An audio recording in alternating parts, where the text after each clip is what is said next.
बोलकर एक गरीब किसान रहता था। वो बहुत बुद्धिमान था और चतुर भी था।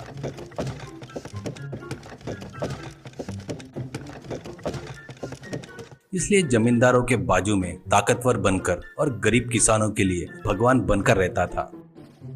उसी गांव में जगन्नाथ करके एक जमींदार रहता था। उस गांव के किसान सभी उस जगन्नाथ को ही अपनी फसल बेचते थे। जगन्नाथ बहुत ही कंजूस और लालची था। किसानों को बराबर भाव नहीं देकर सताते रहता था। इससे वो लोग कभी भी गरीबी से कभी उबर नहीं पाए।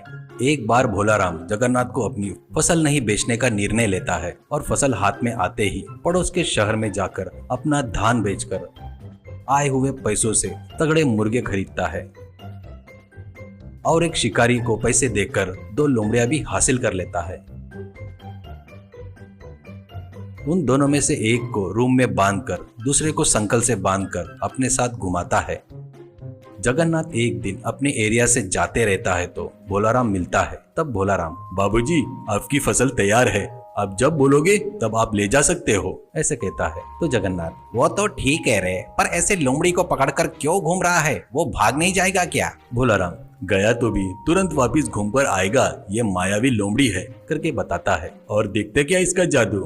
कहते हुए भोलाराम उस लोमड़ी से कहता है, तू जाकर अच्छी मुर्गी लेकर आ, कहकर उसके गले की संकल खोलता है। संकल के खुलते ही वो बहुत तेजी से भागती है।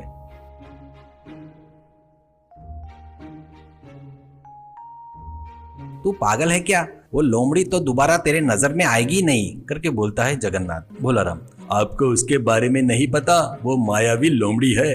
कल आप हमारे घर पर खाना खाने के लिए आओ, आप आएंगे करके विश्वास से मुर्गियां मंगवा रहा हूँ, देर ना करते हुए जल्दी आना, ऐसा कहता है भोलाराम।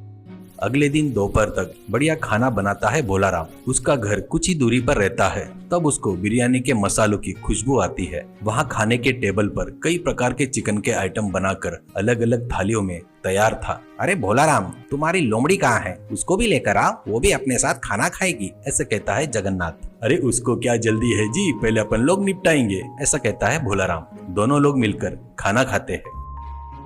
खाना खाने के बाद जगन्नाथ को लोमड़ी की याद आती है। वैसे मायावी लोमड़ी मेरे पास रहा तो बहुत अच्छा रहेगा, करके सोचकर भोलाराम से कहता है, अरे जाओ अपनी लोमड़ी को लेकर आओ, देखता हूँ, करके बोलता है। जगन्नाथ की बातों पर खुद ही मन में हंसकर उठकर जाकर रूम में बांधकर रखे हुए दूसरे लोमड़ी को रस्सी से बांधकर बाहर लाता है। जैसे ही बाहर लाता है वैसे ही 500 सिक्के में बेचता क्या? करके पूछता है जमींदार जगन्नाथ। तो भोलाराम सिर हिलाते हुए, बेचना ही काम है, लेकिन उस पर मेरी जिंदगी की गाड़ी चलती है, उसको बेचा